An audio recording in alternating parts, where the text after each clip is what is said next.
বিশেষ্য কোনটা প্রথমে বের করতে হবে। বিশেষ্য পুরুষ, সুন্দর কি বিশেষণ, ঠিক আছে। বিভক্তি চিহ্ন কি আছে জন্য, তাহলে জন্য উদ্দেশ্য নিমিত্ত কি বিভক্তি, চতুর্থী বিভক্তি, চতুর্থী বিভক্তি। তাহলে পুরুষ, তার পুরুষ শব্দের কোন শব্দের মতো, নর শব্দের মতো। তাহলে নর শব্দের মতো, নর শব্দের চতুর্থী বিভক্তির এখানে কি হবে, বচন দের, বহুবচন।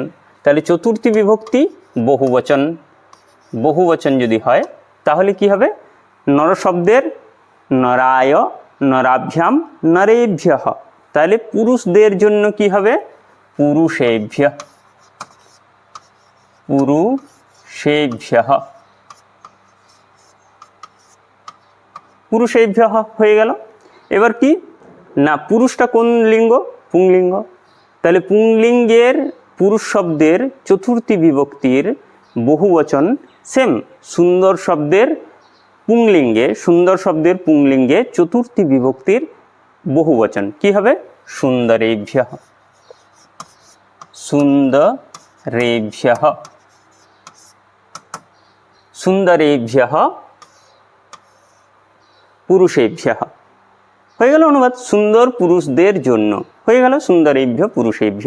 এরপর কি, শুভ্র বস্ত্রগুলি, দুটো পার্ট আছে, এখানেও জানতে হবে যে বিশেষ্য কোনটা। বিশেষ্য হচ্ছে বস্ত্র, বিশেষণ কোনটা শুভ্র।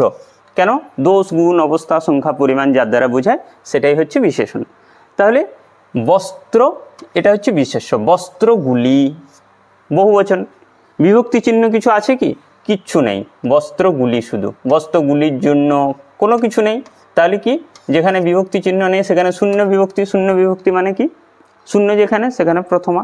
তাহলে গুলি যেহেতু আছে প্রথমার বহুবচন, তাহলে বস্ত্রগুলি, বস্ত্র শব্দ আবার নপুংসকলিঙ্গ শব্দ, তাহলে বস্ত্রাণি, বস্ত্রাণি, বস্ত্রাণি। এরপর কি, এর বিশেষণ কি, এর লিঙ্গ কি হবে, এটা নপুংসক লিঙ্গ। তাহলে বিশেষ্যের যে বিভক্তি যে লিঙ্গ যে বচন, বিশেষণেরও সেই বিভক্তি সেই লিঙ্গ সেই বচন হবে।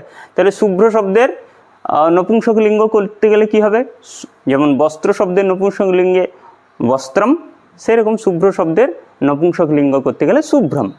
তাহলে কি হবে এখানে না, শুভ্রাণি, কি হবে, শুভ্রাণি, শুভ্রাণি বস্ত্রাণি। সুন্দর পুরুষদের জন্য শুভ্র বস্ত্রগুলি, সুন্দরেভ্যঃ